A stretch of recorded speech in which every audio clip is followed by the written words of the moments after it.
Tonight, we're starting with the quiet unraveling of a patrol that never made the headlines, led by a man who barely made it home.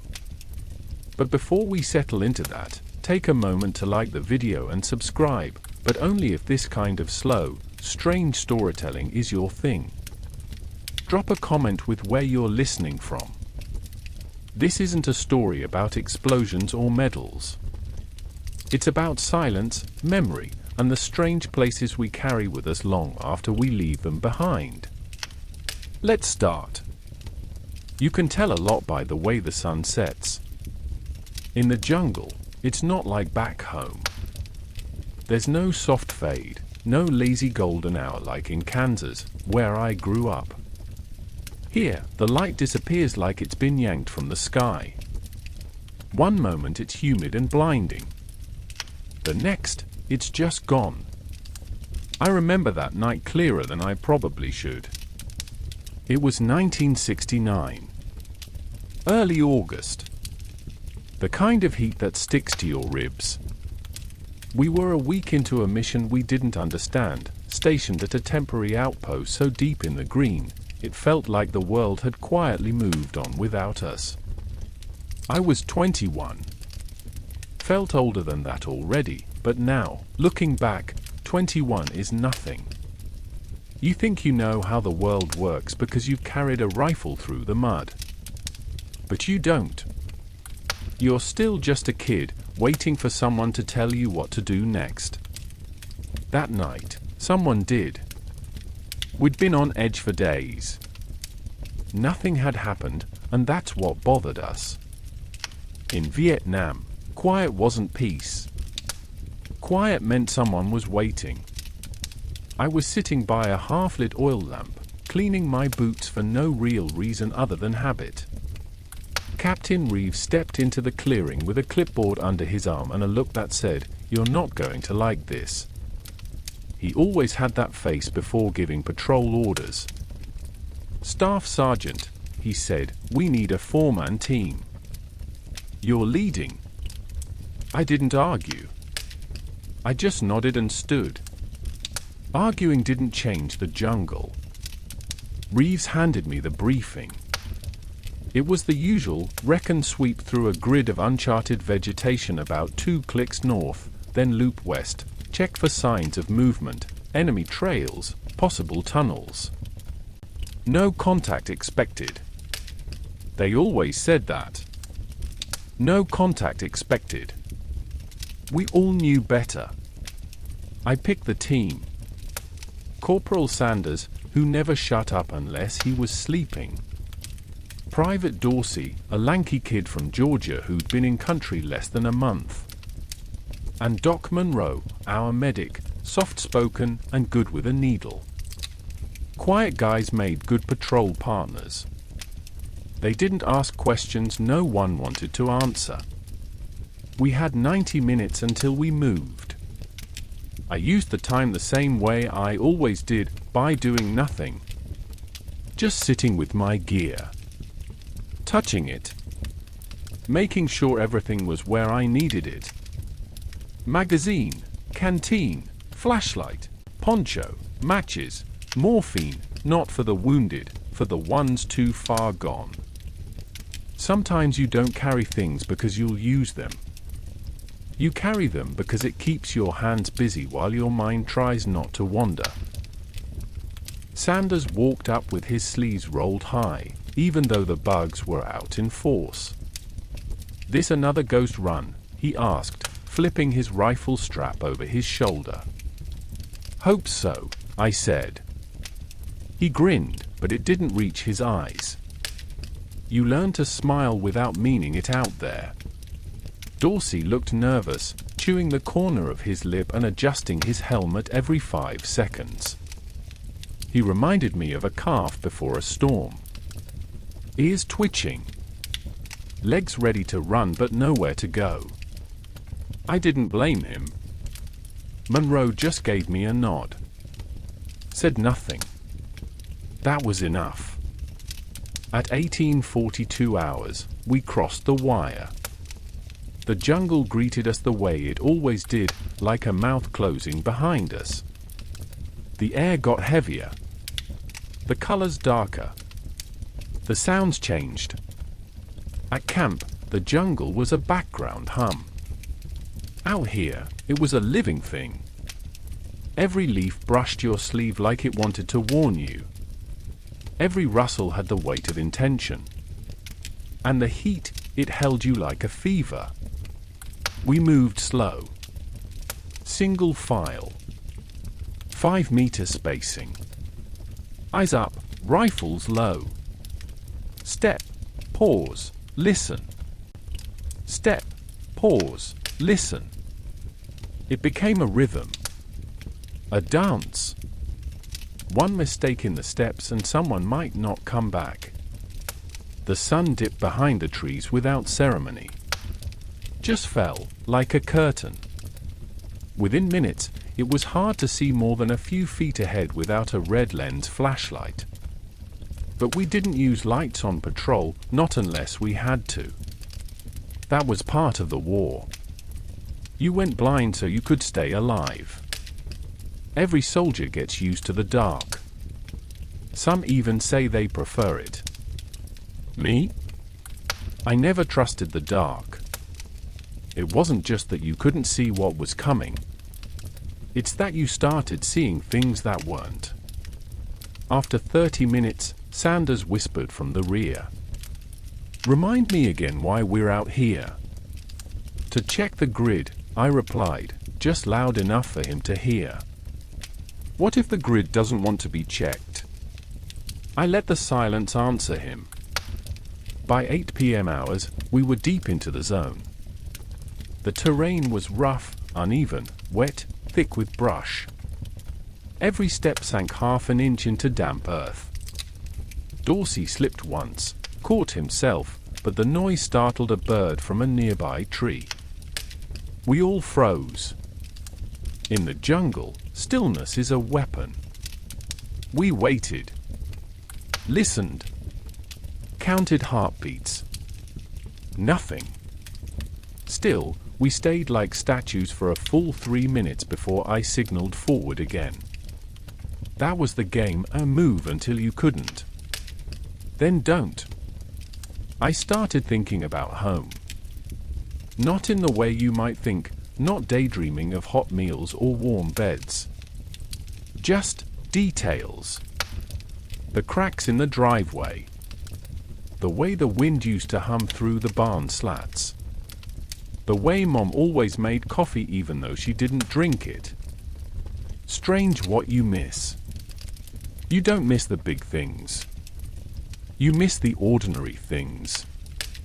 And when the jungle is all around you, even a driveway crack feels like a lifeline. The further we went, the more I felt it, that pressure. Not fear exactly, but something adjacent to it. A knowing.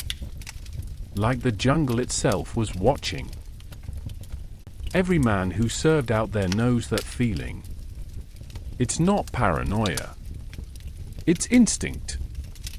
It's the part of your brain you don't listen to in the real world, but in the bush, you'd be dead without it. By 21:10, we reached the halfway marker. The trees here were thicker. The air somehow colder. Sanders was humming something under his breath, but it stopped the second I turned around. He looked embarrassed. Said it helped keep his pulse steady. I told him to hum quieter. We took a short break in a small clearing. Just a few minutes. No talking. No eating. Just breathing. Dorsey was rubbing his hands together.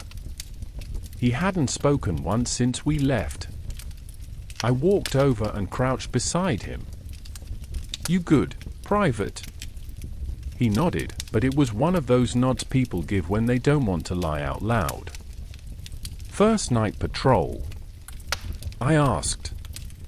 He nodded again. I put a hand on his shoulder. "Don't think about getting through the night. Just think about getting to the next tree." And that's the truth of it. War isn't glory. It's trees. one after another, and the hope that you see the next one. As we stood to move again, Monroe whispered to me, "Something's off." I knew what he meant. Not danger. Not yet. Just wrongness. Like the jungle was holding its breath. I nodded. "Keep eyes wide," I said. And then we stepped back into the dark. The jungle doesn't make room for you. You have to press yourself into it, quietly, like you're asking permission. It doesn't care about your orders, your maps, or your rank. The green just folds in around you until you forget where you are, or why you came. We left the small clearing behind and sank deeper into it.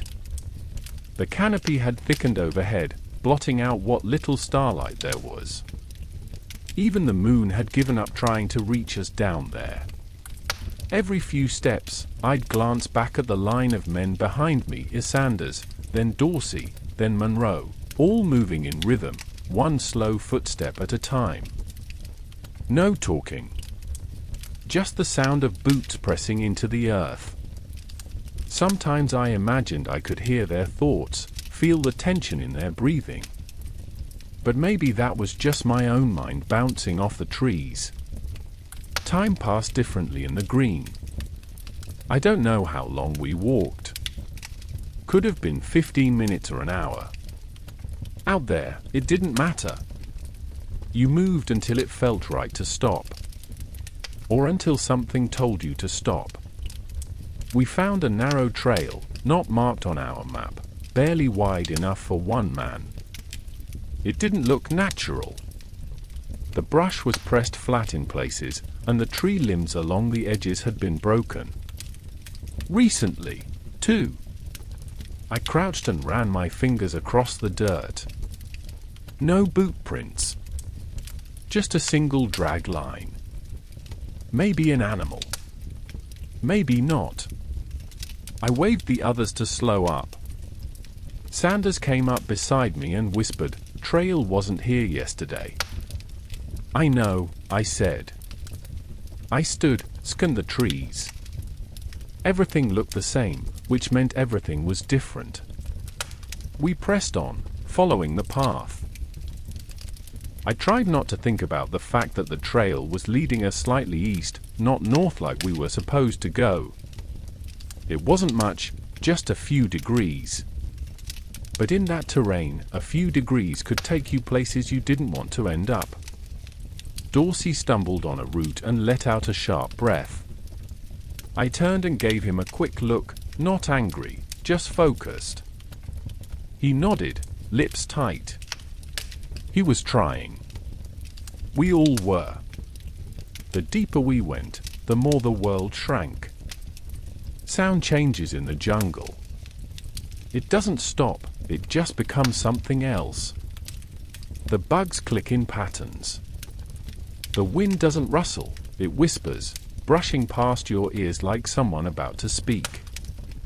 And every once in a while, you swear you hear footsteps that aren't yours. I felt that now, that creeping sense of doubled presence. Like we weren't alone. But there was no evidence. Just instinct. And instinct doesn't show up on a report. We crossed a small creek. The water was only ankle deep, but it forced us to break formation. Monroe stepped in first, slow and silent. His boots made no splash. I watched Dorsey follow, arms out for balance. The kid was shaking. Not enough to panic, just enough to know he still had the capacity to. Sanders crossed last. He hesitated in the middle of the creek, looking upstream. "What is it?" I whispered. He shook his head. "Thought I saw a light." We all froze. No one moved for a long moment. "Probably nothing," he added, voice low. But we all knew that didn't matter. In the jungle, probably was still enough to get you killed. We kept moving. Trees pressed closer. The branches above started to twist in unnatural ways. Thick vines drooped like ropes, swaying without wind. The temperature dropped by a few degrees, just enough for you to notice if you'd been out there long enough, and we had.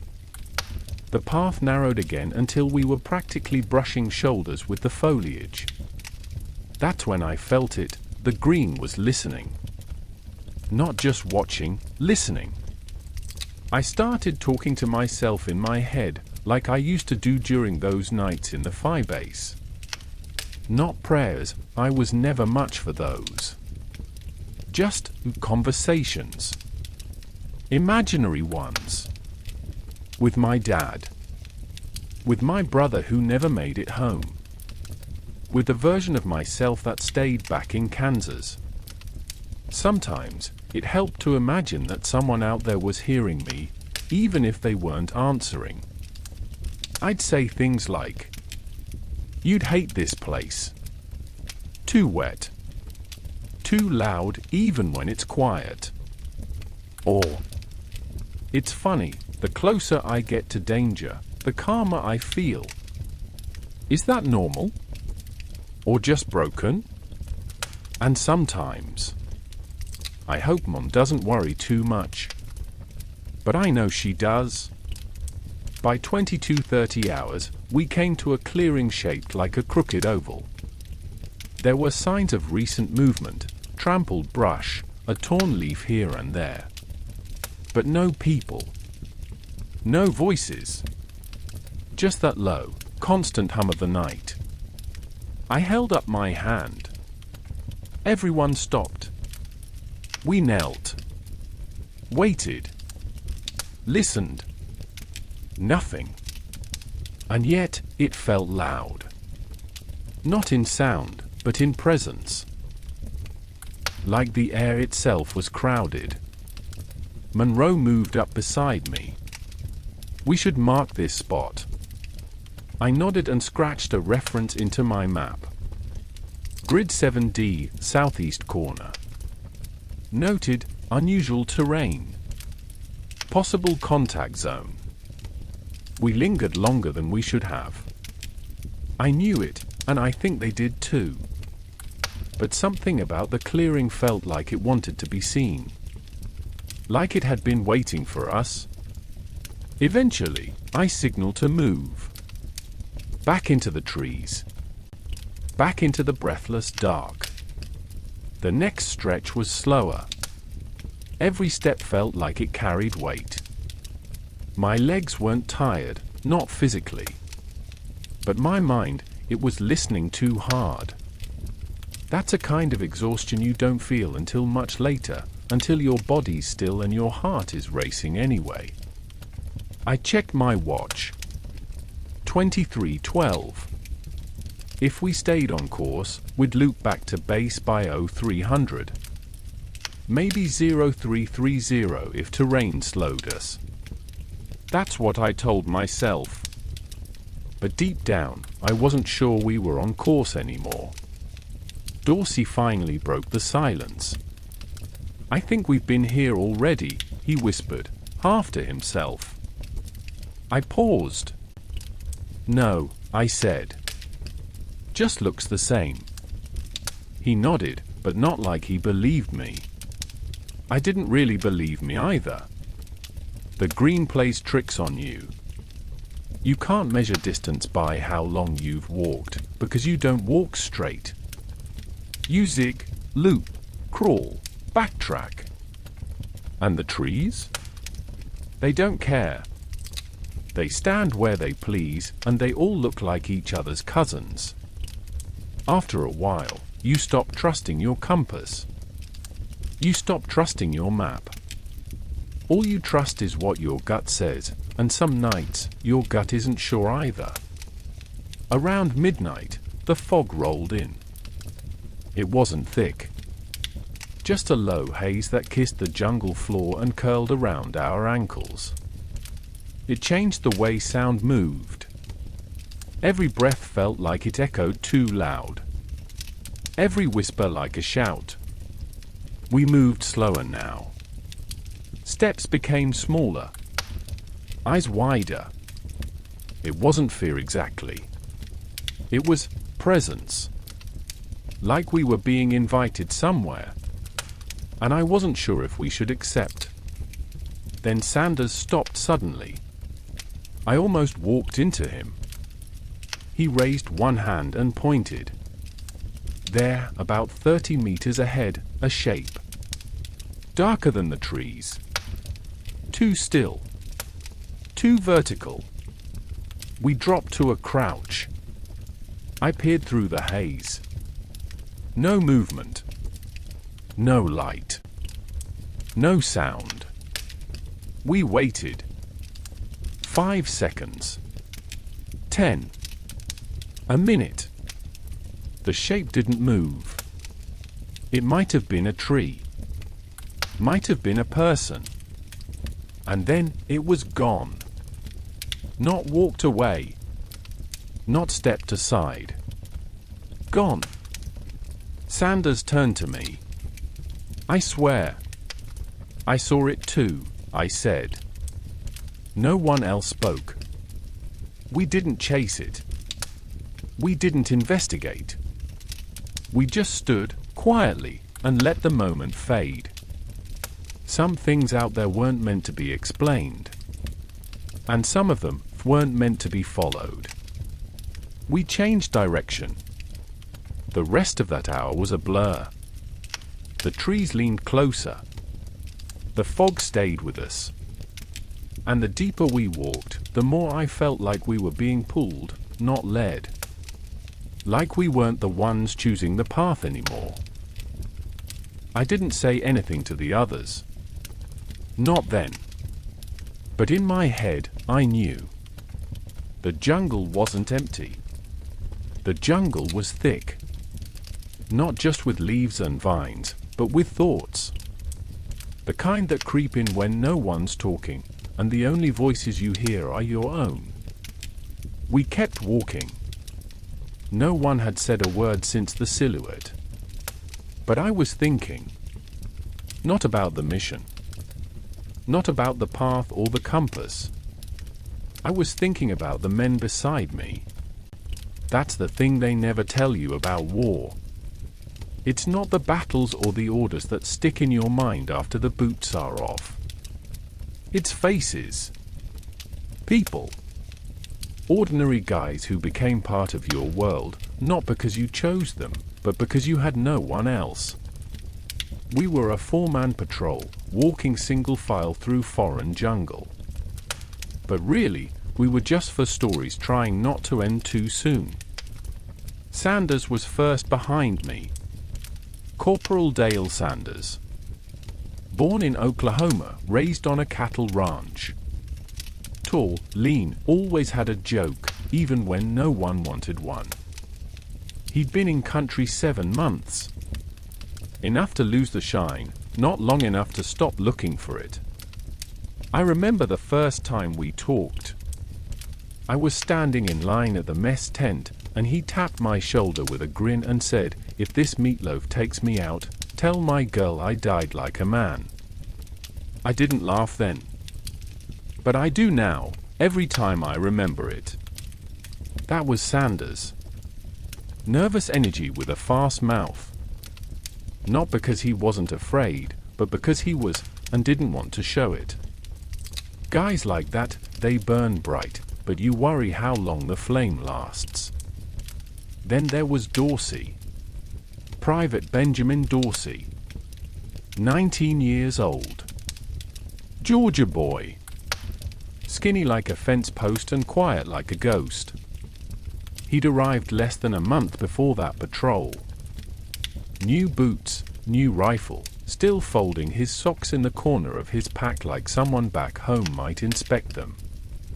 He didn't say much, and when he did, it was usually in half sentences. But there was a kind of watchfulness in him. Like he was studying the world, trying to figure out if it was worth trusting. I only knew one thing about his life before the army: he played the piano. He told me once during a firewatch shift, in the middle of the night. said his grandmother made him play hymns on Sundays. I asked him if he missed it. He just nodded. Didn't say yes. Didn't need to. And then there was Monroe. Document. The medic. Technically, his name was James Monroe. But no one called him that. Just document every unit has one. He was older than most of us, 27, I think. Had a face like he'd seen the future and didn't love what he saw. Not bitter. Just tired in a way that had nothing to do with sleep. He carried more weight than the rest of us. And not just the medical kit. Doc was the one who had to hold a man's hand when he was bleeding out. He was the one who had to look a dying soldier in the eyes and lie. "You're gonna be okay. Just hang in there."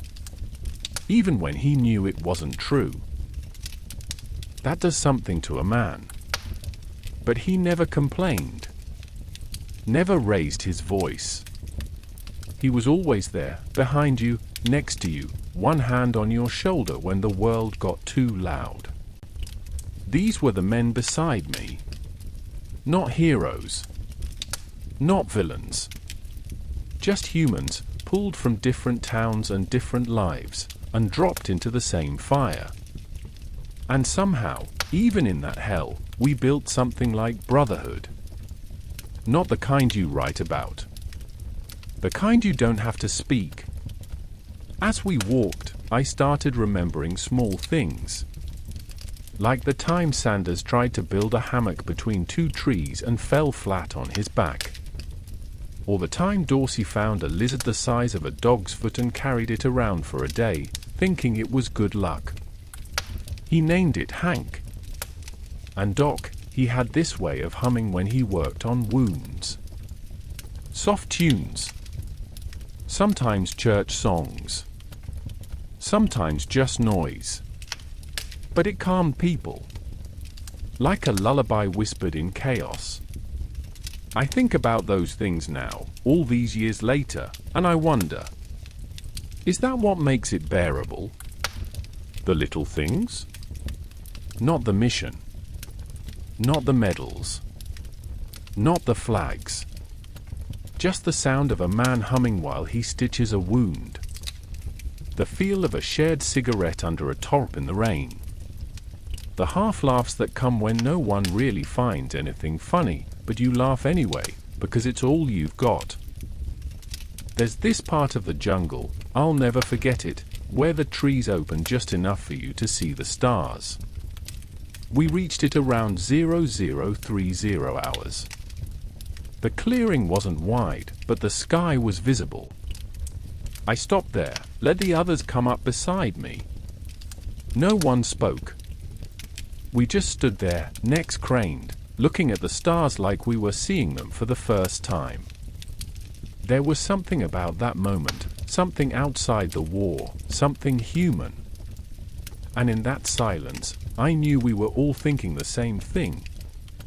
Will I ever see this sky again from my backyard? I looked at the three of them. Sanders, tired but still smirking. Dorsey, wide-eyed, like the stars might fall if he blinked. Doc, calm, always calm, like he'd made peace with the world before the rest of us even showed up. I didn't say it out loud, but I felt it. If this is my last patrol, I'm okay being here with them. We moved on. The jungle swallowed us again, but now it felt different. Heavier. Closer.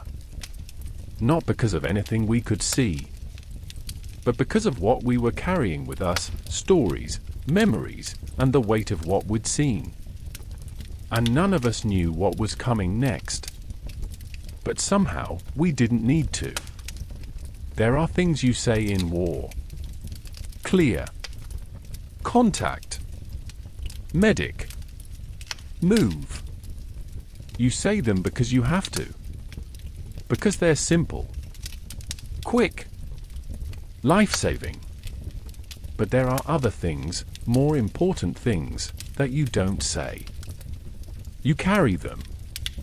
Quietly. Like a second pack on your shoulders, the kind that only gets heavier with time. That night, as we moved deeper into the jungle, those were the things I was thinking about. No one had spoken in nearly half an hour. The air was thick, still warm even after midnight. The bugs never stopped. The distant hoot of something, maybe an owl, maybe not, came and went like an echo from another world. And through it all, I kept hearing the silence behind us. It's funny, the jungle always seems louder when the people around you go quiet. But it wasn't an awkward silence. Not the kind you get when people don't know what to say. It was the kind where everyone knows exactly what they want to say, but they won't. Not now. Maybe not ever. I started thinking about what I hadn't said to my squad before we left the wire. Simple things. Be careful. You're doing good. I've got your back. We're trained to give orders, not comfort. To speak in reports, not emotions. But when I think back now, all these years later, I don't remember the orders. I remember the things I didn't say.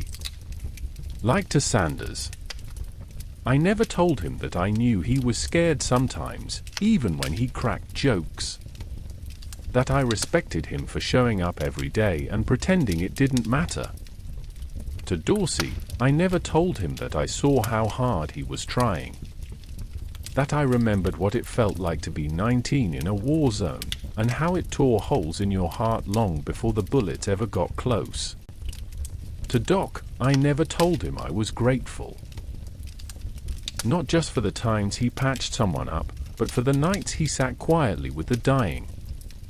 That kind of courage doesn't get medals. You don't say those things in war.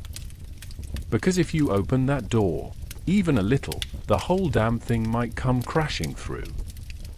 We kept moving through a thicket of narrow palms, the kind that slap you across the face if the guy in front doesn't hold them back. I held one for Sanders. Didn't even think about it. Just a small gesture. He gave me a quick nod. That was enough. That was our version of thanks. Around 0100 hours, we stopped for a water break. No one said we were tired. No one asked for a rest.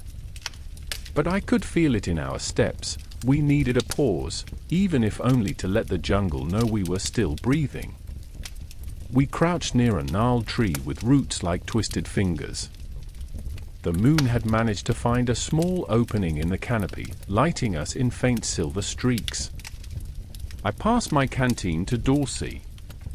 He took it, hands shaking just slightly. "You good?" I asked. He nodded. Then, out of nowhere, he whispered, "I dream about drowning." It caught me off guard. Not what he said, that he said anything at all. I don't know why, he added. I've never even been swimming. The others were quiet. Listening, but pretending not to. "You ever feel like the air's just thicker out here?" he asked. I nodded. "Yeah. Like it's not really air at all." He handed back the canteen. "Maybe that's why." That was it. He didn't elaborate. I didn't press. It wasn't about solving anything. It was about saying something out loud and letting it hang in the air like a kind of relief. Sanders looked up from his pack and said, "You know what I miss?" Nobody answered, but we all waited for it. Peeling oranges. Doc raised an eyebrow. That's specific. "Yeah," Sanders said. "Just the smell. How your fingers smell after." "I don't know." We sat with that. No one laughed. No one mocked it. Because it made perfect sense. The older I get, the more I realize how war reduces you. Not just physically. Not just the pounds lost or the sleep missed. It shrinks your world down to little things. The cool metal of your rifle's sling.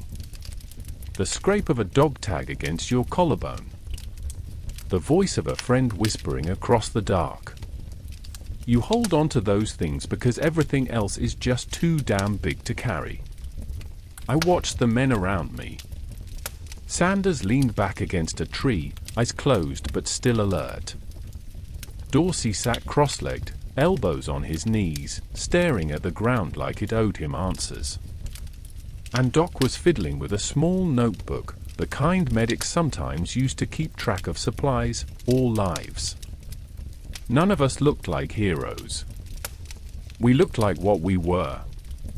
Tired men trying to stay human in a place that didn't care if we were. We moved out again. The jungle felt a little closer now. Maybe because we'd been talking. And the silence afterward always seemed louder when you broke it. My mind started drifting. To my father's hands. To the way Mom used to sing while washing dishes. To the time my brother dared me to climb the old water tower and I fell, scraping my arm from wrist to elbow. He carried me home piggyback. Those memories, they came uninvited, soft and slow, like old friends who hadn't stopped by in years. And then I thought about the other side of memory. The things we bury. The faces of the men we lost in earlier missions. The names I tried not to memorize because I didn't want to carry more ghosts. The time I had to write a letter to a mother, explaining that her son died a hero, even though the truth was messier than that. The things I saw. The things I didn't do, that still haunt me more. Things I've never said out loud. Maybe that's why I'm telling this story now. Not for closure. Not for clarity. But because silence can get heavy. And sometimes you have to share the weight, even if it's just into the night. It was 0200 hours when we passed a rusted piece of shrapnel embedded in a tree, probably from a mortar that landed years ago. Time doesn't erase everything. Some things just settle into the landscape. Kind of like us. I reached out and touched it. Cool. Jagged. Real. That's the thing about war. You walk through it like you're made of stone. But you remember it like you were made of glass. We walked on. No one spoke again for a long while. But something had shifted. Not in the jungle. In us. It happened sometime around 0240. We were moving along a narrow ridge, nothing dramatic, just a rise in the terrain where the jungle dipped slightly on either side. Our boots made less sound up there, drier soil, fewer roots to trip on. I was thinking we might make it back to the wire before the worst of the morning heat settled in. Then it happened. A flash, quick, faint, off to our right. Not lightning. Not a flare. Just a burst of light low to the ground, like someone flicked a lighter and dropped it. Then nothing. I stopped cold. Raised my hand. Sanders nearly walked into me again. He saw my face and froze, eyes locking on the tree line. The four of us went still. Not crouched. Not ducking. Just still. That kind of stillness you only learn in places where movement means death. Dorsey reached slowly for his flashlight, then stopped himself. Smart kid. A red lens wouldn't help in this kind of dark, not when your eyes have already spent hours adjusting. Doc was behind him, eyes scanning, hands low, calm as ever. I waited. 20 seconds. 30. 1 minute. No movement. No sound. Just the faint sizzle of bugs and the dull pressure of our own breath in our ears. "What did you see?" Sanders whispered eventually. I shook my head. "I don't know." It hadn't been bright enough to illuminate anything, just enough to catch my eye. Like a match flicked and snuffed out. Could have been a trick of the moonlight. Could have been something real. Out here, it was always safer to assume the second. After 2 full minutes of silence, I made the decision. We wouldn't investigate. Too risky. We were off-grid as it was, and the terrain was unfamiliar. The last thing we needed was to stumble into something we didn't understand, or worse, something that understood us first. I signaled a change of course. Westward. Back to higher ground. Away from whatever that light might have been. Sanders gave me a look. Not defiance, just concern. "You sure?" he whispered. "No," I said. That was all there was to it. We started moving again, slower this time. Our boots found softer patches of ground, each step deliberately placed. The fog had returned, just thin enough to see shapes, just thick enough to lose detail. I tried to tell myself it was nothing. That maybe it was a reflection. Maybe something in my eye. Maybe I was tired. But the truth was, I didn't believe any of that. Something had been there. I didn't know what. And that not knowing was worse than if I had. I've learned something in the years since. The scariest things in war aren't the ones that happen. They're the things that almost happen. The ambush that never comes. The landmine you don't step on. The bullet that never gets fired, but could have, should have, maybe almost did. That uncertainty eats at you. Because when something doesn't happen, it has nowhere to go. It stays with you. We didn't talk as we moved. The trees pressed closer. They looked darker now. Not in color, but in presence. Like they'd shifted when we weren't looking. Like they had turned to face us. Then I heard it. A click. Not from a weapon, from a branch. Small. Quick. Right behind us. I turned. Nothing.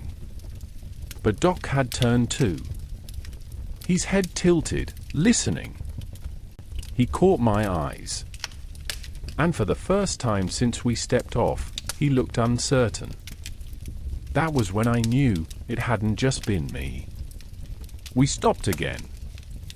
Formed a small huddle. I spoke low. We moved fast and straight. No breaks. No detours. Sanders opened his mouth, then closed it. Dorsey just nodded, wide-eyed, jaw tight. Doc didn't say a word. We adjusted formation. I took point again. Sanders close behind me now, Dorsey behind him, Doc at the rear.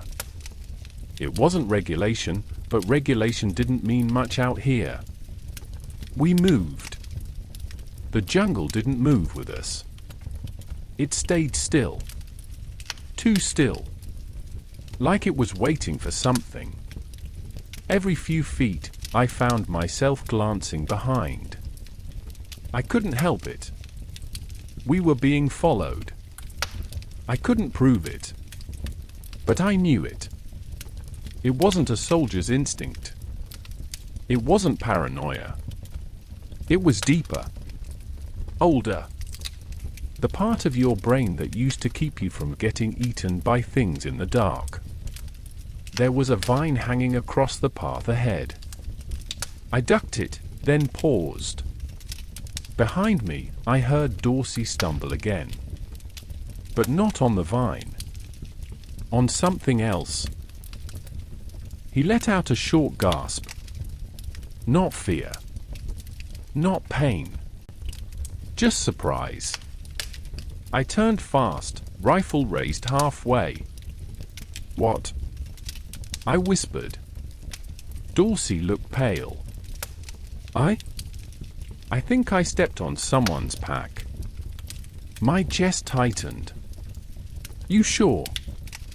He nodded slowly. Felt soft. Squared off. I moved back toward him. Shined the faintest edge of my red lens light. Nothing. Just leaves. Soil. No pack. No shape. No trace. Could have been roots, Doc said quietly. I nodded, even though we both knew it hadn't felt like roots. Not the way Dorsey moved. Not the way he reacted. He'd stepped on something. And now it wasn't there. We didn't investigate. We didn't want to find it, whatever it was. We moved. I remember thinking, as I adjusted my helmet for the 50th time, how strange it was that we kept trying to explain things out here. Like the jungle owed us answers. Like we were still in control. But the truth? We weren't on patrol anymore. We were just passing through something else's story. We reached a rock formation around 0300, a small ridge we could rest behind. I signaled for a brief stop. Nothing more than 3 minutes. We crouched low. Still no talking. Just breathing. And listening. Always listening. My hands were shaking. Not from fear. From the build-up. From everything unspoken. The flash. The click. The pack. The feeling. I kept thinking, we're not supposed to be here. After the rest, I turned to the others. No more breaks. We go quiet and straight until we hit the wire. They nodded. No questions. No arguments. Just trust. The kind you only build when you've bled near someone. And we started moving again. Back into the green. Back toward the edge of the story. And maybe, if we were lucky, back home. There's a moment on every long patrol when the jungle stops feeling like a place and starts feeling like a mind. Not your mind. Its own. You stop seeing trees and start seeing patterns. You stop checking your compass and start trusting your instincts, which, at that point, may not be yours anymore. By 03:45 hours, that's where we were. We were still walking, but none of us were sure how long we'd been walking. The fog hadn't lifted. It had only thickened, not in density, but in effect. It was like the jungle didn't want to show us the same trees twice. Every bend in the trail felt like a reset. The foliage shifted shapes, and even the sounds of the night seemed to rearrange, crickets where there had been frogs, silence where there had been rustling. We were moving in a direction, but I was starting to question if direction even mattered anymore. I kept checking the compass. North was still north. But we didn't feel north. We didn't feel anywhere. There was a dip in the terrain where a narrow ravine cut through the brush. We crossed it. I marked it mentally. 10 steps across, slick stone, damp moss underfoot.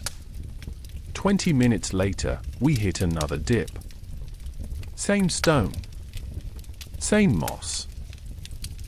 Same strange curve of the roots along the edge. Not similar. The same. Sanders whispered, "We already crossed this." "I know," I said. "I think it's the same place." "I know. We weren't walking in circles. We were walking through something circular. Not terrain. Not time. Something else." I tried not to let it show on my face. The men were watching me now. They didn't say it, but I could feel it. I was the one who had to know where we were. I was the one who had to keep moving forward. Even if forward didn't mean anything anymore. We kept moving. Slower now. More careful. More quiet. Like we were inside someone's home and didn't want to wake them. At some point, we passed a single boot. Just one.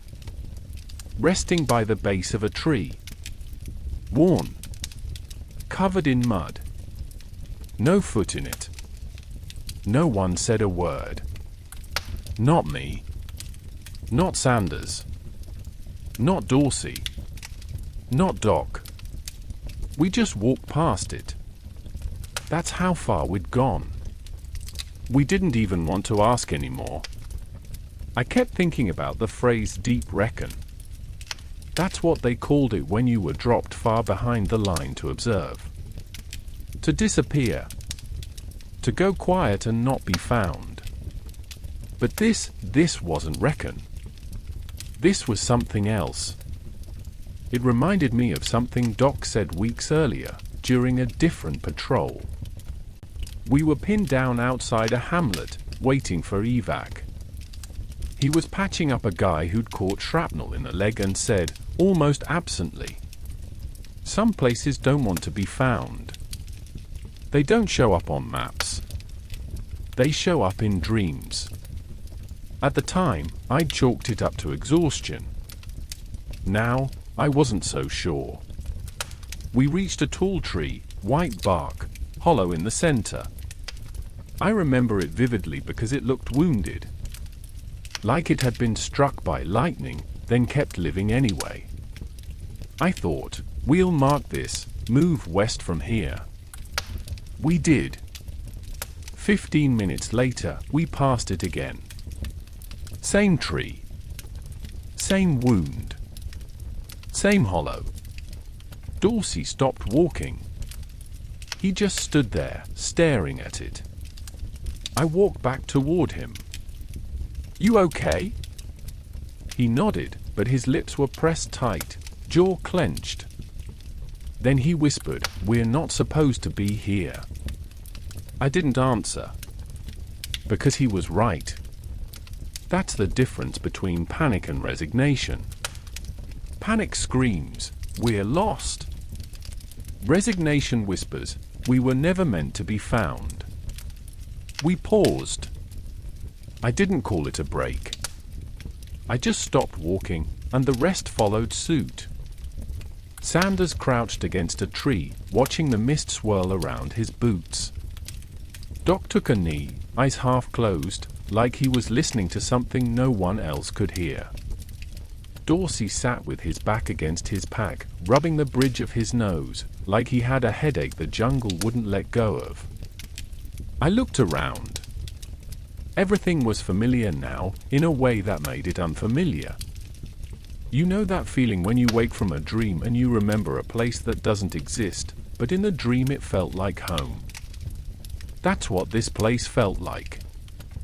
A memory I didn't remember having. I thought about calling for a sitrep on the radio, but I didn't. I didn't want to hear static. Worse, I didn't want someone to answer. Because if they did, where would they be calling from? Sanders broke the silence. Very quietly, he said, "What if we're walking through something old?" I turned. "Like what?" "I don't know," he said. "Just feels like we're not walking in the jungle anymore. Feels like we're walking underneath it." Doc nodded, like that made perfect sense. He looked at the tree roots nearby. They were massive, twisted like ropes pulled too tight. He said, "Sometimes trauma buries itself." We waited. He added, "What if the land does the same?" Nobody laughed. Not because it was scary, but because it felt true. The compass needle started spinning just past 0400. Not wildly, just slowly. Left to right. Like it couldn't make up its mind. I tapped it. No change. Sanders handed me his. Same thing. We didn't say what it meant. Because we didn't need to. We moved again. Not to escape, that thought had long faded. We moved because movement kept us sane. Because standing still meant admitting something we weren't ready to face. And so we walked. Not forward. Not backward. Just onward. You don't know what real silence is until the world itself stops acknowledging you. The jungle had stopped echoing our footsteps. Stopped answering our breath. Stopped reacting. It was like we'd entered a fold, a pocket of time and space that didn't care what we were or where we came from. At 0445, we passed the same white tree a third time. This time, I didn't stop. I didn't mark it. Didn't look at the others. I just kept walking. Because I was afraid if I looked back, I'd see myself walking behind me. Sometimes I wonder if the jungle remembers that night. If those trees grew back over our tracks. If that fog still lingers in the same places. If some part of that place still holds our footprints, waiting for others to find them. Or maybe it let us go. Because we listened. Because we didn't ask too many questions. Because we respected whatever it was that owned that place. At 0500, we heard something we hadn't heard all night. Birdsong. Faint. Simple. Familiar. And with it, the very first light. Just a sliver of pale grey in the sky. But it was enough. Enough to remind us there was still a world outside the jungle. Still a sky. Still a sun. Still a wire waiting for us somewhere. And for the first time in hours, I believed. We might actually make it home. The first sign of morning was that strange shade of grey that slips into the sky before the sun decides if it's going to rise. Not light, not darkness. Just in between. We were still deep in the jungle, far from the wire, but somehow it felt like we'd finally found the edge of something. I told myself that was hope. But maybe it was just the kind of calm that comes right before the air gets heavy again. We moved slower now, not from exhaustion, but from weight.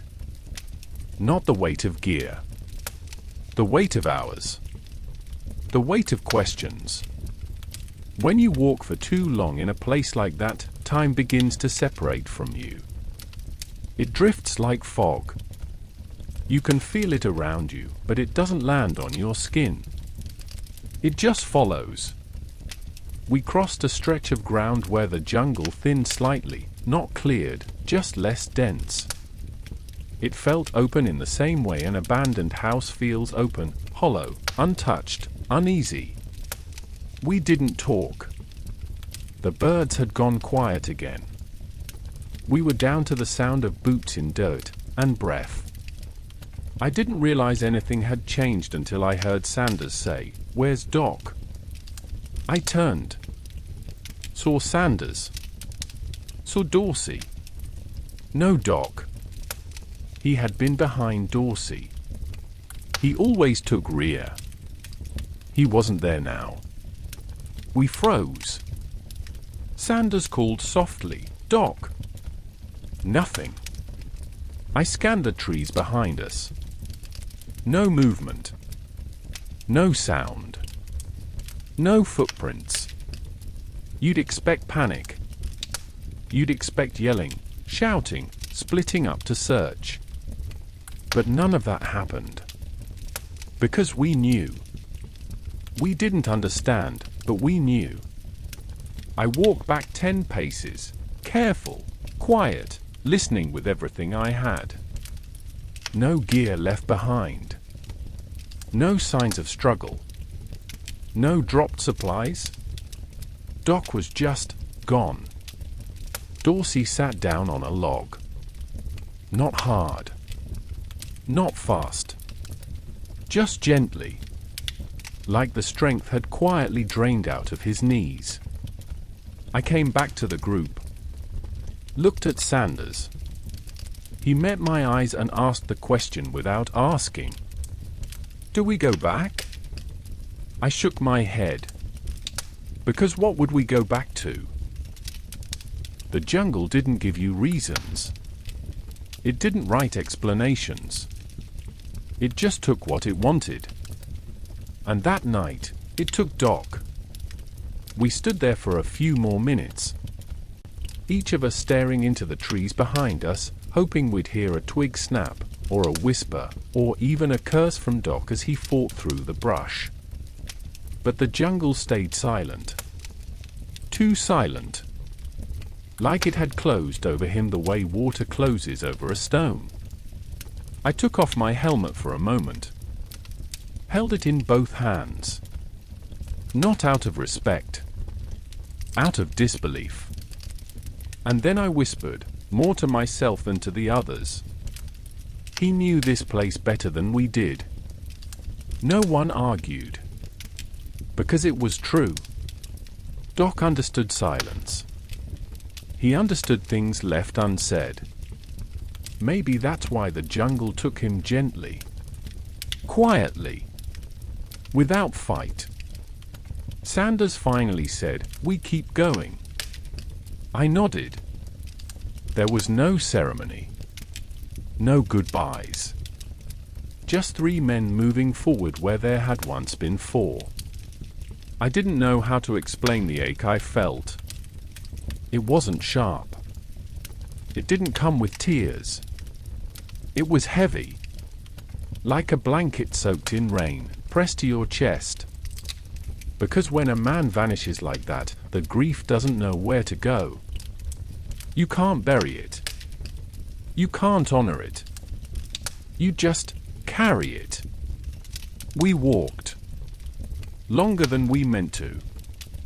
We didn't speak again for miles. And not because we were afraid. Because we were listening. Not for danger. For Doc. I found myself imagining he was still back there. A few paces behind. Hands tucked in his vest. Steps so soft we just didn't hear him. And maybe he was. In a way. Maybe that's what the jungle gives back. Not the man. But the presence. Every now and then, I caught Dorsey looking over his shoulder. Not sharply. Just hopeful. But each time he looked, his shoulders sagged just a little lower. Sanders didn't look back at all. He just kept walking, like he was afraid if he turned around, we'd all be gone. We reached a ridge by 05:45. High ground. First place we'd seen the sun in hours. Not warm. Just visible. And that was enough to remind us we were still alive. I stopped. Dropped to one knee. Let the light hit my face. And I said, quietly, 3 in, 3 out. It was a lie. But sometimes that's what you say when the truth costs too much to carry. Dorsey knelt beside me. He didn't say anything.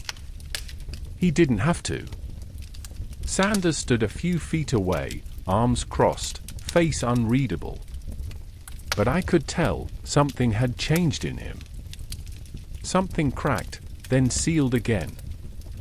The kind of thing that doesn't show up on a discharge form, but never leaves you. Doc's name didn't make it into the report. There was no body, no engagement, no clear time of loss. Just missing. Missing in action. One line on a form. But to us, it was more than that.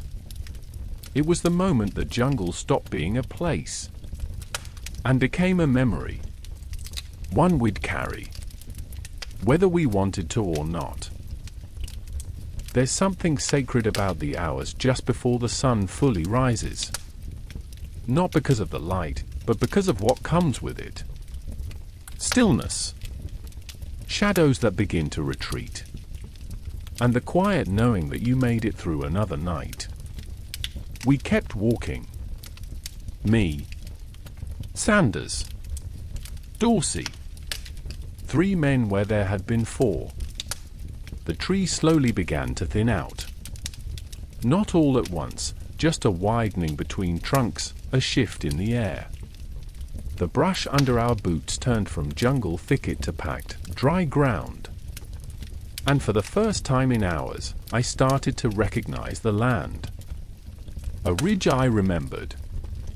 A tree with initials carved into the bark, not ours. A burnt-out clearing that used to hold a radio relay post. We were getting close. The wire was just beyond the hill. I knew it before we saw it. Not because of landmarks. Because of the feeling. Like the jungle had stopped watching. Like it had let go. Dorsey whispered, "We're almost there." His voice cracked, like it hadn't been used in days. I nodded. Sanders didn't say anything. He just kept walking, boots heavy, back straight. We reached the hill and dropped into a slow crouch, out of habit more than caution. Beyond the tree line, in the thin morning mist, the perimeter fence shimmered faintly. We were home.